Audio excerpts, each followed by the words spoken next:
بلقیس ملک یمن کی ایک نہایت ذہین اور خوبصورت ملکہ تھی جسے ملکہ سبا بلقیس بھی کہا جاتا ہے۔ ان کے والد کا نام شراجیل بن مالک تھا جو ان سے پہلے ملک یمن کے بادشاہ تھے۔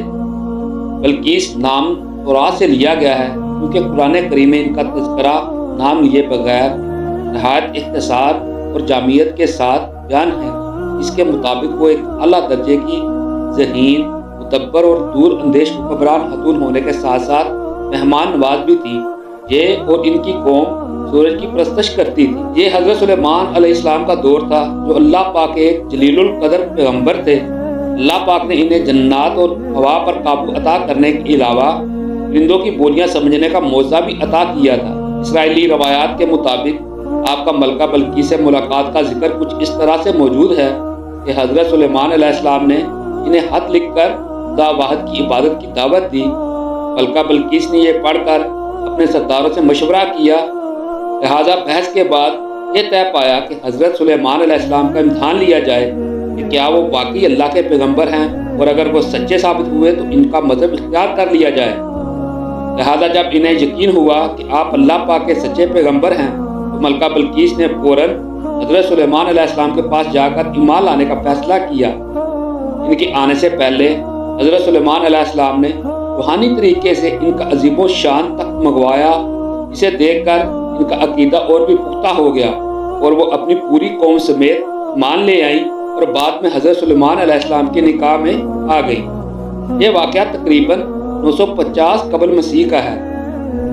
قرآن کریم میں یہ واقعہ بالکل اسی طرز پر موجود ہے، جس کا ذکر سورہ نمل میں کچھ اس طرح سے موجود ہے کہ ایک روز حضرت سلیمان علیہ السلام نے اپنے درباری پرندے ہدہد کو غیر حاضر پایا تو فرمایا کہ کیا بات ہے، ہدہد نظر نہیں آ رہا، یقیناً میں اسے سخت سزا دوں گا جب تک کہ وہ اس کی کوئی معقول وجہ پیش نہ کرے۔ ابھی کچھ ہی دیر گزری کہ ہدہد اڑتا ہوا دربار میں حاضر ہوا اور آپ سے فرمایا کہ میں آپ کے لیے ایک ایسی خبر لایا ہوں جو اس سے پہلے آپ کو معلوم نہ ہوگی۔ میں ایک ایسے ملک کی خبر لایا ہوں جس کی حکمران ایک عورت ہے۔ وہ سب لوگ اللہ کو چھوڑ کر سورج کی پرستش کرتے ہیں اور یہ لوگ بڑے خوشحال ہیں، اور ان کی ملکہ کے پاس سب کچھ موجود ہے۔ اس کے پاس ایک نہایت بڑا تخت ہے۔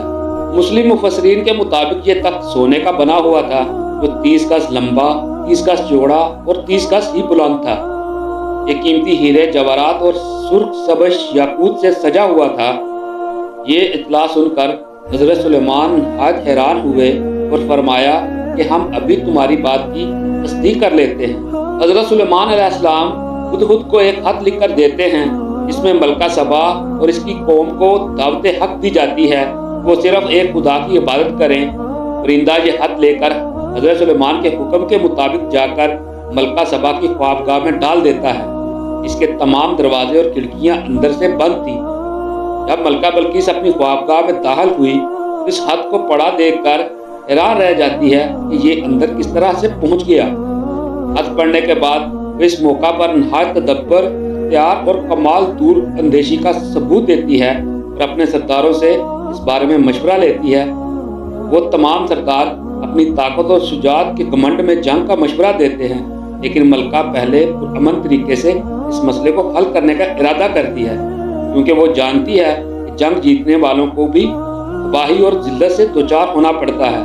لہٰذا ملکہ سبا یہ جاننے کے لیے کہ حضرت سلیمان علیہ السلام کی دعوت نبوت سچی ہے، انہیں بڑے بڑے قیمتی تحائف بھیجتی ہے، اس میں سونا، چاندی، ہیرے، جواہرات کے علاوہ لڑکیوں کے لباس میں 500 غلام بھی تھے۔ حضرت سلیمان نے جب یہ دیکھا تو نہایت غضبناک ہوئے اور ان تمام تحائف کو رد کر دیا اور فرمایا کہ میرے اللہ نے مجھ کو اس سے کئی گنا زیادہ عطا کیا ہے۔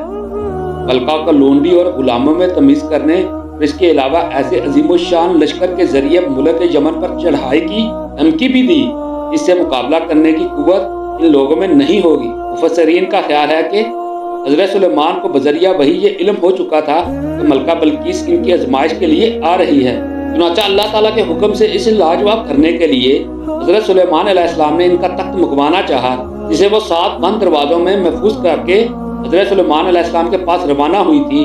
آپ کے درباری میں ایک زوراور جن نے آپ کی اپنی جگہ سے اٹھ کھڑے ہونے سے پہلے ہی ملکہ سبا کا تخت لانے کی پیشکش کی، مگر حضرت سلیمان علیہ السلام کے وزیر آصف بن برقیہ نے جن کے پاس علم الکتاب یعنی اللہ پاک کے اسم اعظم یا روحانی طاقت تھی، آنکھ جھپکنے کی دیر میں ملکہ سبا کا تخت لانے کی پیشکش کی۔ لہٰذا ملکہ بلقیس کے حضرت سلیمان کے دربار میں حاضر ہونے سے پہلے ان کا تخت وہاں پر موجود تھا اور بطور آزمائش اس کی شکل میں کچھ تبدیلی کر دی گئی تھی، مگر ذہین ملکہ بلقیس اس امتحان میں پورا اتری اور اعتراف کیا کہ ہم تو آپ کی عظمت اور دعوت توحید کو قبول کر کے پہلے ہی مسلمان ہو چکے ہیں۔ لہٰذا یوں حضرت سلیمان علیہ السلام نے ملکہ بلقیس اور ان کی قوم کو غیر اللہ کی پرستش سے روک دیا۔ حضرت سلیمان نے جنات کو صاف و شفاف سفید شیشے کا محل بنانے کا حکم دیا اور محل کے نیچے سے پانی جاری کروا دیا، جس میں ہر قسم کے آبی جانور تیرتے ہوئے نظر آنے لگے۔ حضرت سلیمان نے ملکہ کو اس محل میں داخل ہونے کا کہا، مگر وہ پانی کو دیکھ کر گھبرا گئیں کہ شاید یہ گہرا پانی ہے، شاید حضرت سلیمان بطور سزا اس میں غرق کرنا چاہتے ہیں۔ مگر حضرت سلیمان علیہ السلام نے کہا، یہ تو ایک محل ہے جسے شیشے سے ہموار بنایا گیا ہے، لہٰذا آپ کو ڈرنے کی ضرورت نہیں۔ بعض روایات کے مطابق حضرت سلیمان علیہ السلام نے ملکہ بلقیس سے شادی کر لی اور انہیں انہی کے ملک یمن میں بطور حکمران برقرار رکھا۔ آپ ان سے بے پناہ محبت کرتے تھے اور سلطنت کی مصروفیات کی بنا پر ہر ماہ ان سے ملنے کے لیے ضرور تشریف لے جاتے۔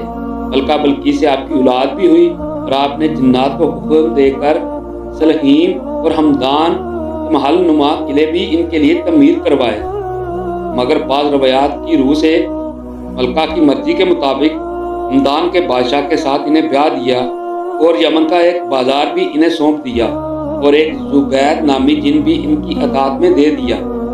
دوستو، مجھے امید ہے کہ آج کی یہ ویڈیو آپ کو پسند آئی ہوگی۔ میں ملوں گا آپ سے ایک نئی ویڈیو میں، اب تک کے لیے اپنا اور اس چینل کا ڈھیر سا خیال رکھیں۔ اللہ حافظ۔